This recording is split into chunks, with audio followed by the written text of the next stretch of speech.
성도 여러분들 모두 평안하신지요? 오랜만에 또 수요 영상 예배로 함께 하게 되었습니다. 우리가 2달 동안 아가서 강해로 함께 은혜를 나누고자 합니다. 이 아가서를 통해서 저와 우리 성도님들 모두에게 주님 주시는 그 놀라운 그 사랑의 은혜가 넘쳐나기를 소망합니다. 또한 같이 함께 기도하면서 또 저를 위해서 기도해 주시면서 이 귀한 말씀에 동참해 주실 수 있기를 주님의 이름으로 소망합니다. 우리 이 시간 찬송가 563장 예수 사랑하심을 우리 이 찬양을 부르신 후에 함께 말씀 나누도록 하겠습니다. 찬송가 563장입니다. 예수 사랑하심을 성경에서 배웠네.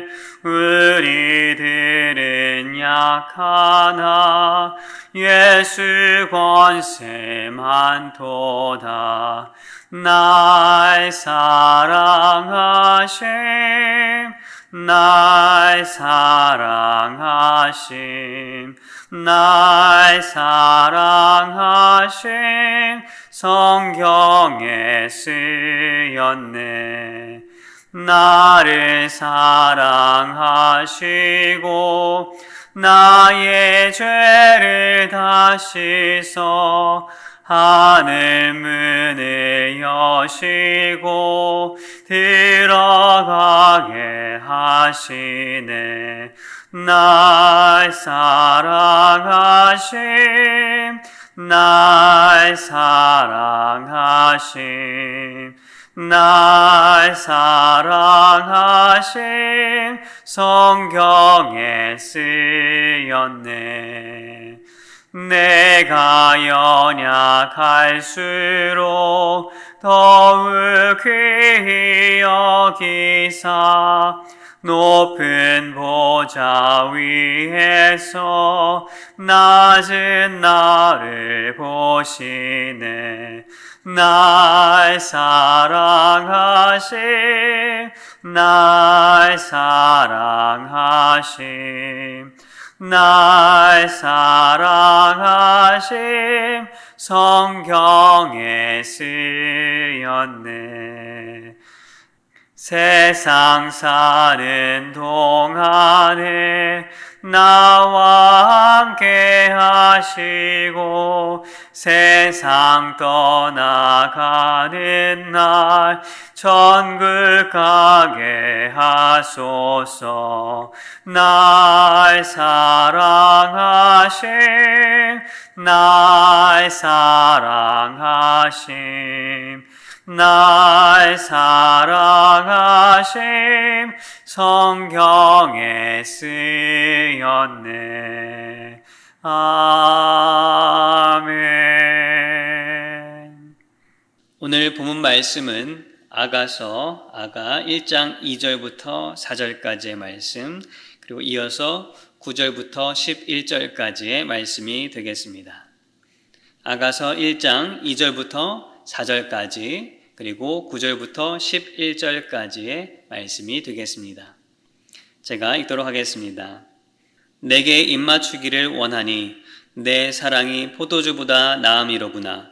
내 기름이 향기로워 아름답고 내 이름이 쏟은 향기름 같으므로 처녀들이 너를 사랑하는구나. 왕이 나를 그의 방으로 이끌어 들이시니 너는 나를 인도하라. 우리가 너를 따라 달려가리라. 우리가 너로 말미암아 기뻐하며 즐거워하니 내 사랑이 포도주보다 더 진함이라. 처녀들이 너를 사랑함이 마땅하니라. 내 사랑아, 내가 너를 바로의 병거의 준마에 비하였구나. 내 두 뺨은 따은 머리털로 내 목은 구슬꿰미로 아름답구나. 우리가 너를 위하여 금사슬에 은을 박아 만들리라. 아멘. 아가서는 많은 성경학자들이 말하기를 교회의 역사에서 가장 다양한 관심과 해석을 만들어낸 책 중에 하나라고 이렇게 말을 합니다. 좋은 쪽으로 생각하면 그만큼 매력 있고 또 깊은 의미가 있는 성경 말씀이라고 볼 수가 있고, 또 반대로 생각하면 그만큼 해석하기 너무 난해하고 어렵다라는 뜻도 됩니다. 하나님의 말씀들이 어느 것 하나 우리 인간들의 가진 어떤 지혜와 생각과 경험으로 다 해석할 수는 없습니다. 그러나 그 중에 어떤 책들은 주제나 다루는 문체들이 그 뜻을 헤아리기 좀 더 쉬운 것이 있고, 어떤 것들은 좀 더 어려운 것들이 있습니다. 예를 들어 역사를 기록해 놓은 역사서나 비교적 나중에 쓰여진 이 신약시대의 서신서들 같은 경우에는 그나마 이해하고 해석하기가 쉽습니다. 그런데 욥기라든지 아니면 요한계시록 같은 묵시록 같은 책들은 그만큼 그 책의 내용들을 바르게 이해하고 해석하는 것이 쉽지가 않습니다. 그래서 설교에 자주 등장하지 않는 책들이기도 합니다. 그런데 우리가 2달 동안 함께 나눌 이 아가서도 마찬가지로 해석하고 이해하고 특별히 설교하기가 쉽지 않은 책 중에 하나로 손꼽힙니다. 뭔가 머리 아픈 내용을 설교하시는가 보다. 아니면은 제가 이 황 목사가 뭔가 특별해서 이 아가서를 잘 해석한다. 그런 뜻은 결코 아닙니다. 그렇지만 이 아가서를 성도님들과 함께 나누고 싶은 이유가 2가지가 있습니다. 첫 번째는 이 아가서도 하나님의 말씀이기 때문입니다. 하나님께서 은혜 가운데 수천 년 동안 우리에게 성경 66권을 허락하셨습니다. 세상의 어떤 책과 이야기도 이만큼 방대한 분량의 내용이 또 오랜 기간 동안 보존된 것이 없습니다. 그렇게 하나님의 특별하신 보호와 섭리 속에 주신 이 책이 이 성경 말씀이라고 한다면 우리가 편식을 하면 안 되겠다라는 생각을 했습니다. 이것은 내가 이해하기 쉬우니까 내가 듣고 설교하고, 이것은 내가 뭔가 이해하기 어렵고 복잡한 것 같으니까 가리는 그러한 것이 있어서는 안 되겠다라고 생각을 하였습니다.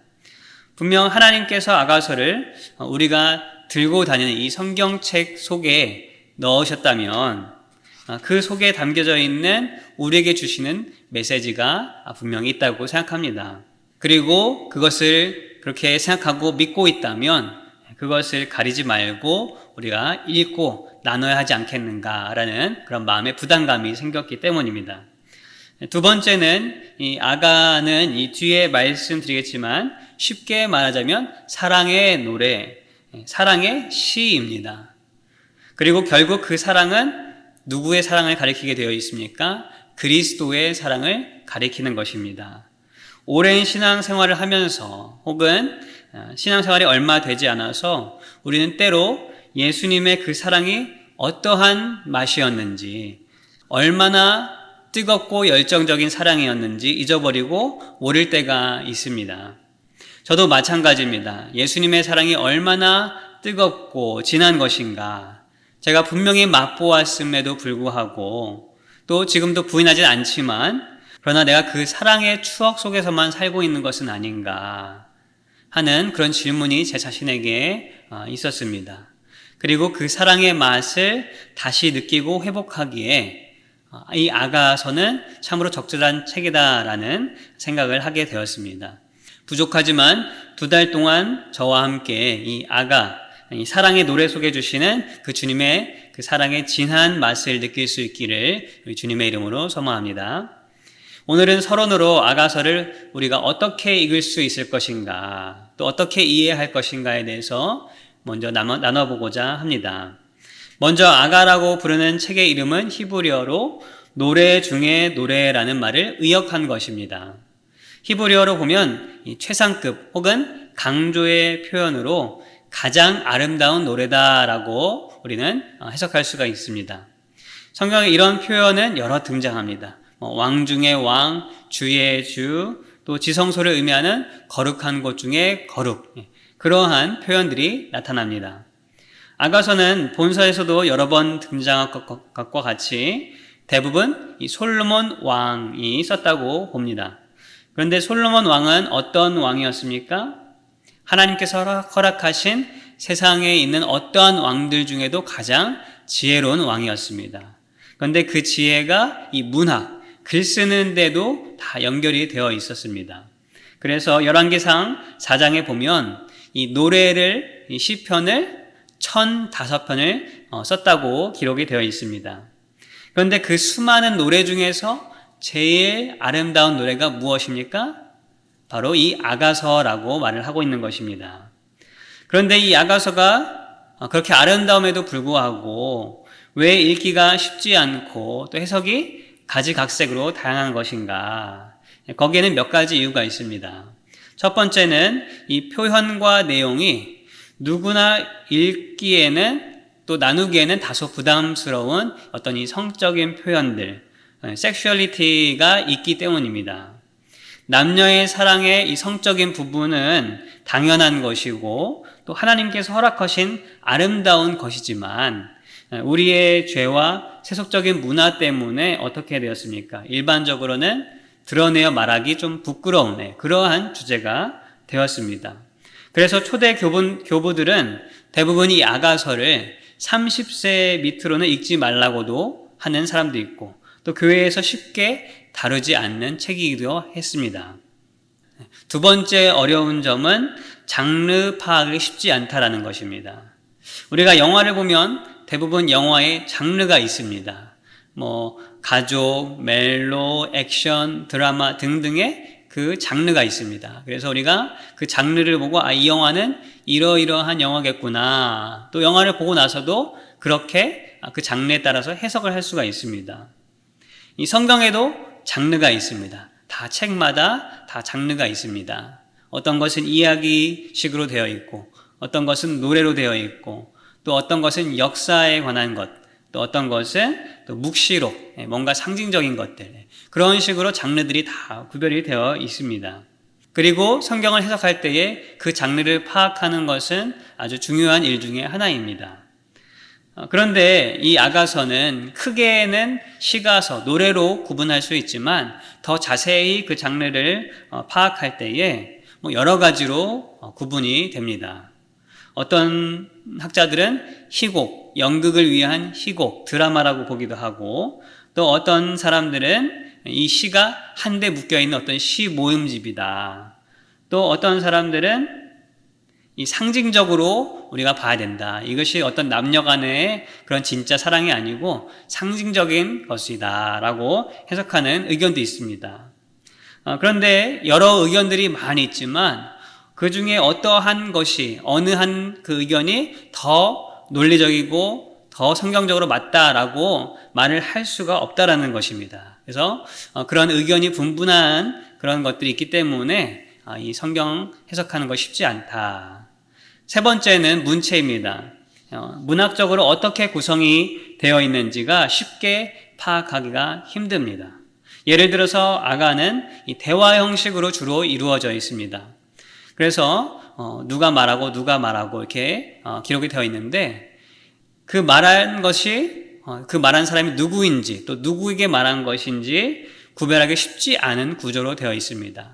우리가 이제 보는 현대의 어떤 책들이나 문학을 보면 누가 말을 하면 따옴표로 되어 있기도 하고 또 영어 책들은 그 말 끝에 누가 말했다, she said, he said 이렇게 나와 있지 않습니까? 그래서 구별하기가 쉬운데 이 아가는 그렇지 않습니다. 그냥 쭉 글로 다 써 있어서 이게 누가 말한 것인지, 누구에게 말한 것인지, 언제 말한 것인지 구별하기가 쉽지 않다라는 것입니다. 이러한 어려움들로 해석이 다양해질 수 있는 책이 이 아가서입니다. 그러면 우리는 이 어려움 속에서 어떻게 이 아가서를 읽고 해석할 것인가? 첫 번째는 1차적으로 이 아가서는 분명히 남녀 간의 사랑 그리고 결혼에 대한 노래로 봐야 한다는 것입니다. 이 초대 교보들이나 오래된 철학적 해석들은 주로 이 부분을 무시하거나 다루고 싶어 하지 않았습니다. 그러나 시간이 지나면서 이 부분을 다루지 않고는 우리가 문학적으로 봤을 때 이 부분을 다루지 않고서는 이 아가서를 이해하고 해석하는 것은 본래의 주제를 너무 벗어날 수밖에 없는 해석들로 나올 수밖에 없다라는 그런 의견들이 주류가 되었습니다. 이 남녀 간의 사랑이란 것은 사실 어느 곳에서나 일어나고 또 어느 사회에서나 이해되고 또 아름답게 여기는 주제입니다. 성경에서도 마찬가지입니다. 하나님께서 사람을 지으실 때 무엇으로 지으셨습니까? 남자와 여자로 지으셨습니다. 그리고 둘이 한 몸이 되도록 하셨습니다. 그것은 그 속에 하나님의 이 사랑의 비밀이 있고 또 이 땅에서 인간이 행복하도록, 그 사랑을 통해 행복하도록 허락하신 것입니다. 물론 우리의 죄악 때문에 그 속에 불행과 좋지 않은 것도 생겼지만 이 남녀의 사랑과 결혼 생활을 경험해 본 사람들은 그 속에서만 느낄 수 있는 행복과 기쁨이 무엇인지를 알 수 있을 것입니다. 최근에 어떤 드라마 속에서 이러한 장면이 나왔습니다. 이 어머니는 남편이 바람도 피고 젊었을 때 고생도 많이 시키다가 그 남편이 암으로 이제 먼저 세상을 떠나게 됩니다. 그래서 어머니가 혼자가 되었습니다. 또 이 아들이 있습니다. 이 아들도 마찬가지로 결혼했지만 오래 결혼 생활을 하지 못하고 이혼을 하고 혼자가 되었습니다. 어느 날 이 둘이 같이 식사를 하면서 이 어머니가 이 아들이 아직 40대 중반이고 또 직장도 번듯하니까 이제 물어봅니다. 너 언제까지 그렇게 혼자 지낼 거냐? 너 만나는 여자도 없냐? 이렇게 말을 합니다. 그러니까 이 아들이 이렇게 대답을 합니다. 혼자 지내니까 편해요, 어머니. 혼자 있으니까 누구 신경 쓸 것도 없고 내 마음대로 할 수 있고 저는 지금이 편합니다. 그러면서 어머니에게 다시 질문합니다. 엄마는 그렇지 않아요? 이렇게 물어봅니다. 어머니는 그렇지 않습니까? 그때 어머니가 하는 말이 혼자니까 편하고 좋지. 그런데 같이 있을 때 행복했던 그 순간들에 비하면 아무것도 아니다. 그때가 더 좋았다라고 대답을 하는 것입니다. 아마 모두 다 이 말에 동의하지는 않을 수도 있습니다. 그렇지만 둘이 있을 때 남녀의 사랑이 주는 행복이 아주 크다라는 것은 아마 경험해 본 사람이라면 다 공감을 하실 것입니다. 이 아가서는 그것을 노래한다고 볼 수가 있습니다. 어떠한 특정적인 어떤 선정적인 표현들이나 내용들은 단순히 우리의 어떤 욕망과 연결되는 것이 아니라 바로 이 남녀의 사랑 속에서 나타나는, 자연스럽게 드러나는 이 행복을 표현하기 위한 것으로 봐야 할 것입니다. 그 사랑의 감정과 열정을 아가서를 통해서 읽고 느낄 수 있어야 한다는 것입니다. 두 번째는 이 아가서를 통해 그리스도를 발견할 수 있어야 합니다. 누가복음 24장 27절에 보면 예수님께서 이런 말씀을 하십니다. 부활하셔서 엠마오로 가는 그들에게 이에 모세와 모든 선지자의 글로 시작하여 모든 성경에 쓴 바 자기에 관한 것을 자세히 설명하시니라. 예수님께서는 복음서를 통해 모든 성경이 그리스도인 자신에 관한 것이라고 분명히 말씀하셨습니다. 모세와 선지자 그리고 같은 24장 44절에 나온 말씀처럼 시편 등이 이제 모든 것들이 다 예수님을 가리킨다라고 말씀하시는데 여기 나온 모세 그리고 선지서 시편 이것은 어떤 성경의 한 부분을 말씀하시는 것이 아니라 그 당시에 히브리 사람들이 구약의 성경은 모든 것을 가리키는 말이었습니다. 그렇다면 그 모든 안에 모든 성경 안에 아가서도 들어있을까요? 아닐까요? 들어있겠죠. 당연히 들어있어야 예수님의 말씀이 맞는 것이 될 것입니다. 다른 말로 하면 아가도 예수님을 가리키고 예수님에 관해 말하고 있다라는 것입니다. 단지 우리의 무지함과 무관심 때문에 우리가 그 속에서 찾지 못할 뿐이지 그 속에도 그리스도에 관한 사랑의 메시지가 있다라는 것입니다. 그러면 겉으로 보기에 단순한 이 남녀 간의 사랑을 노래한 것 같은 이 아가에 예수님에 관한 어떠한 것이 있는가? 그것은 다른 책에도 마찬가지인 것처럼 예수님의 이 구속사적인 사랑이 그 안에 담겨져 있습니다. 죄 있는 우리를 구원하시기 위해 베푸신 그 사랑이 무엇인지, 그 희생이 어떠한 것인지, 또 그 사랑 속에 우리는 어떻게 되는 것인지, 어떻게 살아가는 것인지 이 아가서에서도 분명히 있다라는 것입니다. 구약의 여러 인물들이 구원자 되시는 예수님의 모형이 되고, 또 레위기에 등장하는 제사가 예수님의 그 십자가와 희생의 모형이 되는 것처럼 아가에서도 그 사랑의 표현과 감정들을 통해서 예수님께서 이 땅의 성도와 교회를 향한 그 사랑이 어떠한 것인지를 알려주시는 모형이 된다는 것입니다.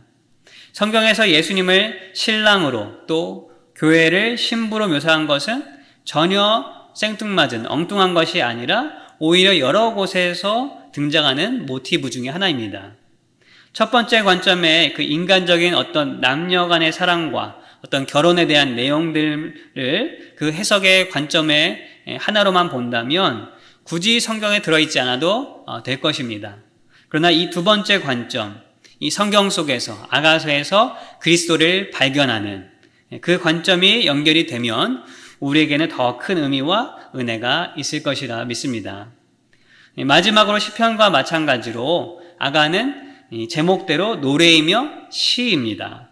그러므로 시적인 감성, 그 감정을 읽을 수 있어야 합니다. 우리 성도님들은 시를 좋아하십니까?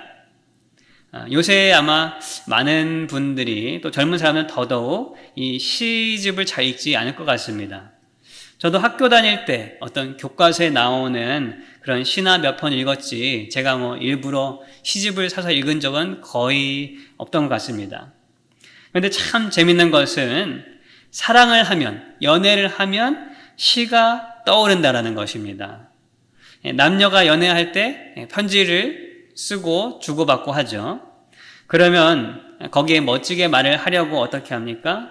좀 문학적인 재능이 있는 사람들은 본인이 시 같은 내용들을 적어서 지어서 쓰기도 하고, 또 그렇지 않은 사람들은 다른 사람의 시집을 사서 시집에 나온 그 문구들을 인용해서 편지를 쓰기도 합니다. 사랑하면 시가 나오고 또 노래가 나옵니다. 그런데 그 시와 노래는 어떻습니까?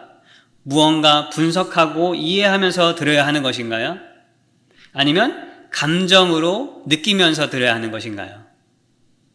내용을 어느 정도 이해해야 그것을 또 잘 알아들을 수 있겠지만, 기본적으로 시와 노래가 말하는 것은 그때의 그 감정, 그때의 애절하고 미묘한 어떤 그 마음 속에 있는 그 느낌들을 말하는 것이 시와 노래가 아니겠습니까? 아가도 마찬가지입니다. 현대적인 어떤 정형화된 그런 멋들어진 시와는 좀 다를 수 있겠지만, 여전히 아가서에서는 감정을 노래하는 그런 시적인 표현들이 많이 등장합니다. 특별히 아가를 천천히 음미하며 읽다 보면 감각적인 그런 표현들이 많음을 느낄 수가 있습니다. 색, 향기, 어떤 소리, 어떤 촉각 등의 표현이 다양하게 이 아가서에 등장합니다. 그러므로 이러한 표현들과 그 속에 담긴 감정을 무시하며 읽는다는 것은 하나님께서 멋있게 또 정성스럽게 만드신 어떤 선물의 포장지를 그냥 아무렇게나 뜯어버리는 그런 것과 같지 않을까 생각을 합니다. 이 한 구절 한 구절에 담긴 그 표현과 감정들을 음미하면서 아가서를 읽고 또 그리스도의 사랑이 어떠한 것인지 깨달을 수 있다면 어쩌면 이 제목처럼 노래 중에 노래이구나 하고 저절로 우리에게 감탄이 나올 수 있을 것입니다. 앞으로 2달 동안 이러한 관점과 기대 속에서 아가서를 함께 읽고 또 느낄 수 있기를 주님의 이름으로 소망합니다.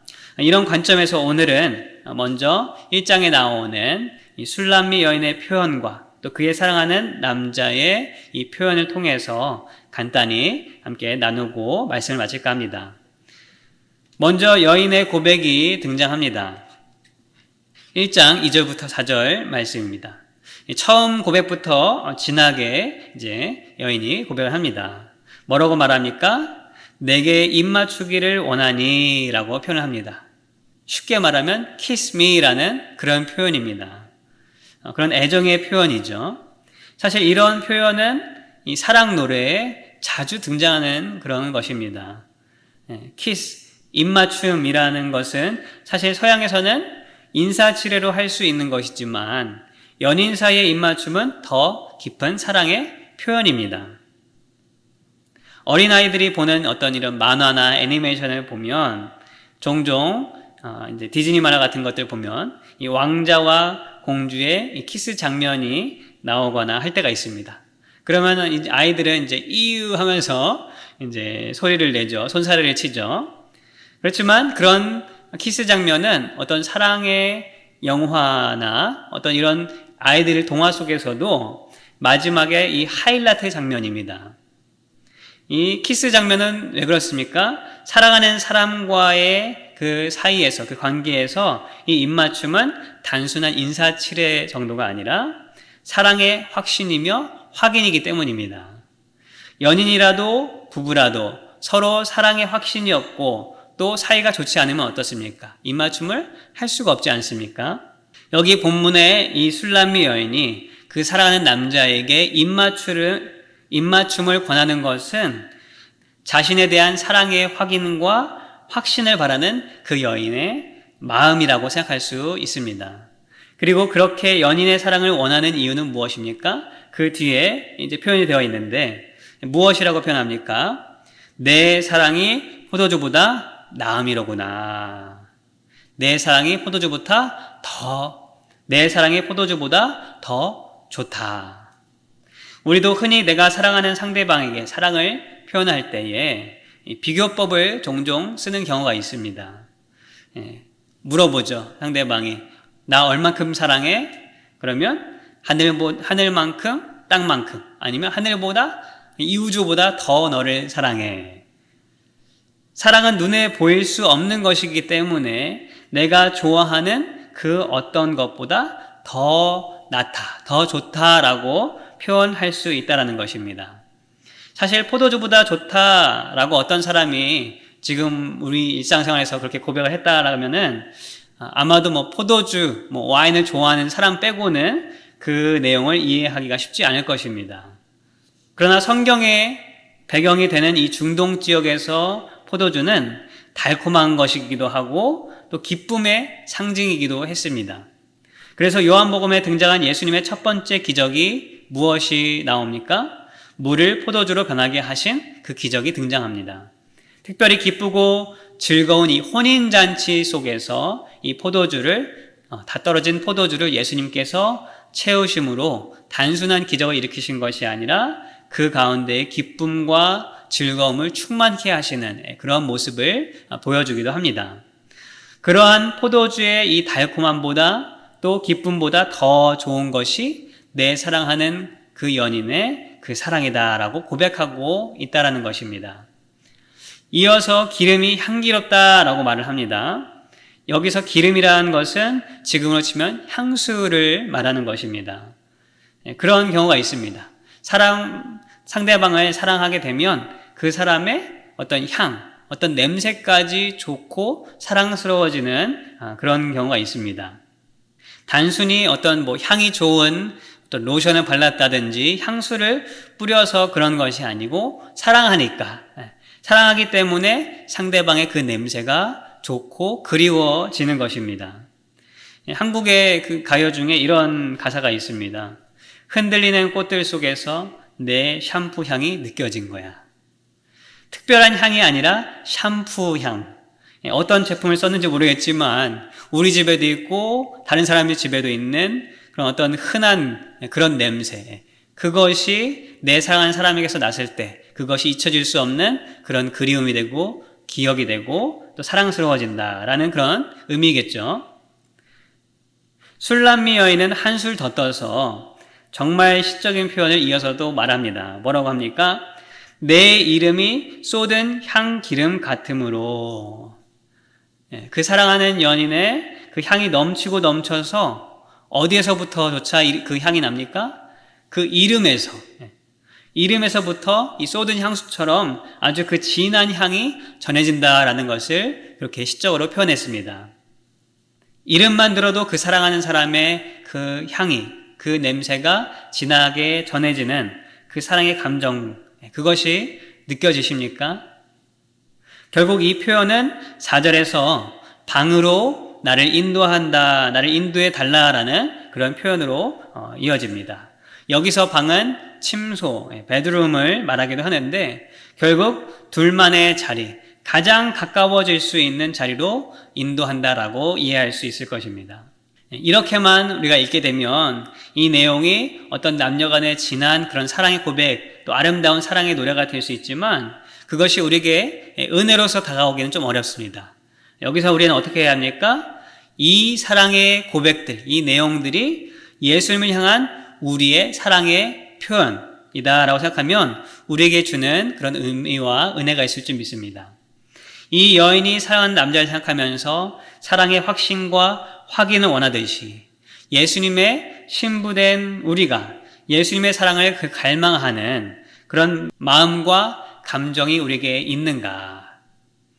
이름만 들어도 그 진한 향이 느껴진다는 그 고백처럼 내가 예수님의 이름만 생각해도 예수님이라는 그 이름만 불러도 주님의 깊은 사랑이 느껴지는 그런 잊을 수 없는 그런 애절함과 그런 경험들이 나에게 있는 것인가? 예수님과 단둘이 떨어지고 싶지 않은 그 가깝고도 친밀한 관계를 간절히 원하는지 우리가 돌아볼 수 있어야 합니다. 예수님의 사랑을 모른다면 아마 이런 마음들은 생겨나지 않을 것입니다. 그리고 이러한 사랑을 맛보았어도 예수님 사랑이 아닌 다른 것들에 내 관심과 열정을 빼앗겼다면 이 술람미 여인과 같은 간절함과 애절함이 우리에게는 있을 수 없을 것입니다. 성도님들이 받은 주님의 사랑은 과연 이 술람미 여인의 고백처럼 포도주보다도 더 달콤하고 어떠한 향보다 향기로운 그런 사랑입니까? 그 주님의 사랑을 만나고 기억하고 맛보실 수 있기를 주님의 이름으로 축원합니다. 바로 오늘 본문 9절부터 11절에 그 사랑이 무엇인지 이 사랑하는 상대방, 남자의 표현을 통해서 말하고 있습니다. 첫 번째는 무엇이라고 나와 있습니까? 9절에 보시면 내 사랑아 라고 시작합니다. 물론 히브리어 원문에는 이 표현이 마지막에 등장합니다. 흔히 말하는 애칭이죠. 애칭. 사랑하는 사람을 부를 때 부르는 애칭. 영어로 말하면 darling, honey, 한국어로 자기, 이런 말입니다. 이 성경은 성도된 우리를 여러 가지로 부릅니다. 친구로 부르기도 하시고 교회, 신부, 백성 등으로 부릅니다. 그런데 오늘 아가서의 표현으로 본다면 사랑의 관계에서 우리를 무엇이라고 부릅니까? 내 사랑아라고 부른다는 것입니다. 제가 미국에 와서 저희 장인 장모님을 배웠을 때 처음에 적잖게 제 속으로 놀랐던 것이 있습니다. 무엇이었냐면은 장모님이 집에서 이제 장인어른 목사님 부르실 때 허니라고 이렇게 부르시는 겁니다. 그때 당시만 해도 50이 넘으신 나이셨을 텐데 이제는 제가 미국에 좀 살아서 그것이 미국 사회에서 부부들이 쉽게 부를 수 있는 단어구나 라고 이렇게 여겨지게 되었지만 그때만 해도 한국에서 왔을 때 그 한국에서 있었던 제 생각 속에서는 이 honey, darling 이렇게 부르면은 뭔가 좀 낯뜨거운 그러한 표현이었습니다. 그렇지만 그렇게 부르시는 모습이 막 뭔가 어색하거나 좋지 않은 것이 아니라 보기가 참 좋았습니다. 왜냐하면 무의식적으로 부르시기도 하셨지만 그냥 어떤 목사님, 여보라고 부르는 것보다 훨씬 더 애정이 느껴졌기 때문입니다. 사랑하는 사이에서 단순히 이름을 부르기보다는 애칭을 부르고 싶어집니다. 그렇게 애칭을 부름으로 말미암아 사랑을 전할 수가 있고 또 나만의 사람이라고 또 둘만이 간직하는 어떠한 그런 깊은 무엇을 만들고 싶기 때문이 아닌가 생각합니다. 그런데 오늘 본문의 이 남성은 이 술람미 여인에게 그렇게 사랑의 애칭을 부르고 있습니다. 그리고 그 표현은 또한 예수님께서 우리를 향해서 부르시는 것이라 생각할 수가 있습니다. 그리고 이어서 이제 사랑의 표현이 이어집니다. 무엇이라 합니까? 바로 병거의 줌마, 애굽에 있는 병거의 줌마와 같다. 이 당시 말들 중 좋은 말은 다 어디서 수입을 해옵니까? 애굽에서 수입을 해왔습니다. 힘과 아름다움의 상징이기도 한 이 준마, 아주 자기 자신이 아끼는 그런 준마에 자신의 사랑하는 여인을 비교한 것입니다. 그리고 이어지는 표현은 이 술람미 여인의 외모를 칭찬하고 칭송합니다. 두 뺨과 목, 위에서부터 아래로 한 곳 한 곳을 아름답게 묘사합니다. 오늘 본 말씀은 제가 9절부터 11절만 읽었지만 그 이후에도 계속해서 눈이라든지 입술이라든지 여러 곳을 다 표현을 합니다. 계속해서 보겠지만 여성은 주로 이 남성의 어떤 이미지와 자신과의 관계 속에서 어떤 친밀함, 그런 것들에 대해서 표현을 강조한다면 남성은 여성의 외모에 대해서 이제 표현하고 강조하고 있습니다. 그런데 이것은 어떤 그냥 겉보이는 그런 것에서만 묘사하는 어떤 천박한 그런 것이 아니라 여인의 그 사랑하는 여인의 모습 하나하나가 사랑스럽고 또 존귀한 것을 그렇게 표현하고 있는 것입니다. 오늘 본문에서도 무엇으로 표현합니까? 두 뺨과 목을 얘기할 때 어떤 구슬, 어떤 장신구, 보석 같은 것들로 비교를 합니다. 그러면서 그 장식품이 갖고 있는 어떤 고귀한 이미지를 이 아름다운 자신의 사랑하는 여인에게도 같이 접목시키는 것입니다. 그런데 사실 아가에 등장한 이 술람미 여인은 5절에서도, 오늘 본문 5절에서도 고백한 것과 같이 궁전에서 귀하게 자란 그런 여인이 아니라 밭에서 햇빛을 받아 피부는 검게 그을린 어떤 시골 처녀의 모습으로 묘사가 됩니다. 그러나 사랑하는 남자의 눈에 비칠 때는 어떻게 비칩니까?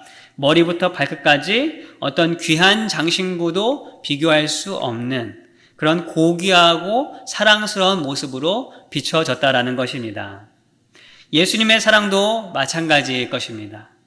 하나님의 아들이신 예수 그리스도께서 보실 때에 죄악 속에 있는 나에게 무엇이 아름다워 보일 수 있겠습니까? 용서해 주신 그 사랑과 은혜 앞에 우리가 일어섰다가도 다시 우리의 죄 때문에 무너져 버리는 그러한 우리의 모습이 그 모습이 어디가 아름답고 사랑스러워 보이겠습니까? 그러나 예수님의 사랑은, 그분의 은혜는 우리를 결코 그렇게 보시지 아니하시고 내가 바라보는 것처럼 나를 천하게 보는 것이 아니라 사랑의 눈으로 우리를 귀하다, 아름답다, 내 사랑이다 라고 말씀하시는 줄을 믿으실 수 있기를 바랍니다. 그 변하지 않으시는 그 사랑 앞에 우리는 어떻게 해야 합니까? 오늘도 다시 한번 술람미 여인이 갈망했던 그 마음으로 신랑 되신 주님께 그 주님의 그 사랑을 간구하는 우리 모두가 될 수 있기를 주님의 이름으로 소망합니다. 조용히 오늘 본문 말씀을 음미하면서 읽을 수 있기를 바랍니다. 우리가 이 말씀을 마친 후에 이 1장 내용을 천천히 하나의 시를 읽는다는 마음으로, 노래를 부른다는 마음으로 읽을 수 있길 바랍니다. 그리고 그 깊은 그 예수 그리스도의 사랑의 마음을 내 마음으로, 내 온몸으로 느낄 수 있기를 바랍니다. 그리고 우리도 그 주님의 사랑만을 간구하며 또 주님과 더 가까이 친밀하기를 소망하며 나아가는 그런 귀한 시간이 되기를 우리 주님의 이름으로 축복합니다. 우리 기도하겠습니다. 사랑의 하나님, 감사합니다. 오늘부터 이 아가서의 말씀을 통하여서 정말 그 속에 담겨져 있는 예수 그리스도께서 또 하나님께서 우리를 향하신 깊고 놀라운 풍성한 사랑이 무엇인지를 깨닫게 하시니 주님 감사를 드립니다. 우리의 지혜가 짧고 우리의 이해가 낮아서 주님 그 말씀의 그 깊이를 다 이해하지 못한다 할지라도 이 아가서를 통하여서 우리가 읽고 나눌 때에 주님 주시는 그 놀라운 은혜와 그 사랑의 충만함이 우리 가운데 거하게 하여 주시옵소서. 또한 그 사랑을 붙잡고 우리가 다른 사랑에 목매이는 것이 아니라 다른 세상의 것들로 세상에 주는 유혹에 넘어가는 것이 아니라 오직 주님 주시는 그 사랑의 참된 맛을 깨닫고 갈망하는 우리 모두가 되게 하여 주시옵소서. 그러므로 말미암아 다른 이에게도 그 아름다운 사랑을 전할 수 있는, 그 아름다운 사랑의 향기를 나눌 수 있는 우리 모두가 되게 하여 주시옵소서. 감사하며 예수님의 이름으로 기도하옵나이다. 아멘. 하늘에 계신 우리 아버지여, 이름이 거룩히 여김을 받으시오며 나라가 임하시오며 뜻이 하늘에서 이루어진 것 같이 땅에서도 이루어지이다.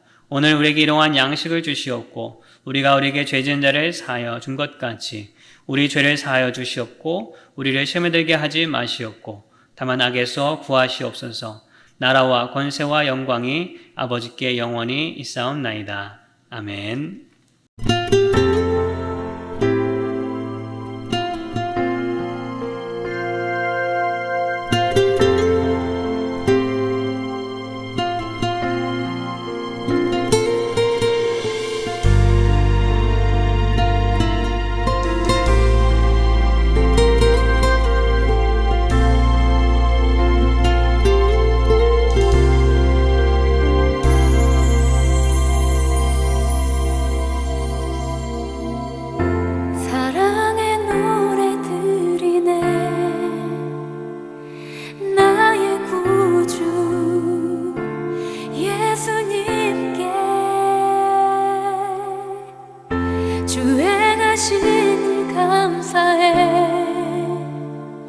내 사랑하는 귀하신 예수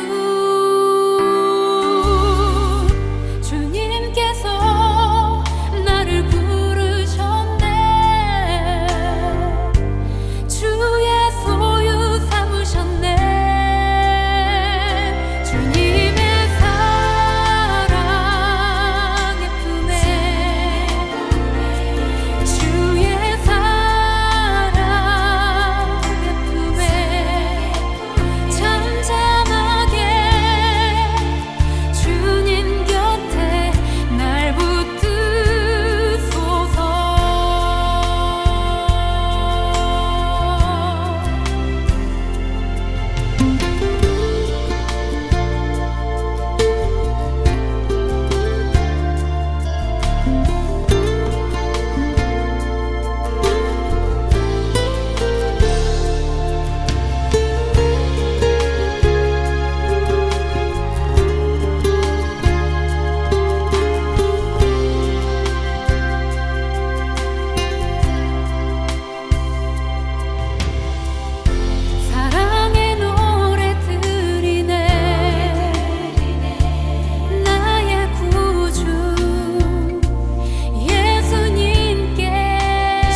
주님 곁에 날 붙들